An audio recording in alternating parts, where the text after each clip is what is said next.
Telugu star और आंध्र प्रदेश के उप मुख्यमंत्री पवन कल्याण ने बॉलीवुड के खिलाफ दिए बयान से सबको चौंका दिया है।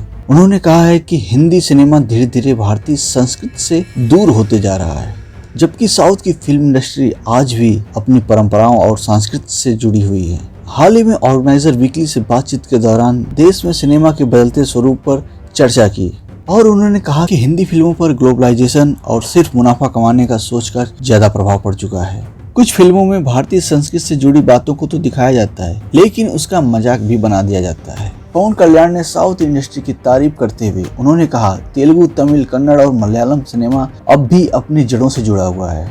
इन फिल्मों में हमारी परंपराएं झलकती हैं। वहीं दूसरी ओर बॉलीवुड में मुनाफे की मानसिकता हावी होती जा रही है। पवन कल्याण ने कहा कि बॉलीवुड ने अपनी पहचान खो दी है। उन्होंने कहा कि आमिर खान की दंगल में भारतीय संस्कृति और पारिवारिक मूल्यों को अच्छे ढंग से दिखाया गया था, लेकिन अब ऐसी फिल्में बनना बंद हो चुकी हैं। आपको बता दें कि पवन कल्याण जल्द ही फिल्म हरिहर वीरा मल्लू में नजर आएंगे। ये फिल्म 24 जुलाई को सिनेमा घरों में रिलीज हो जाएगी। इसके अलावा वह अपनी आने वाली फिल्मों की शूटिंग तेजी से कर रहे हैं।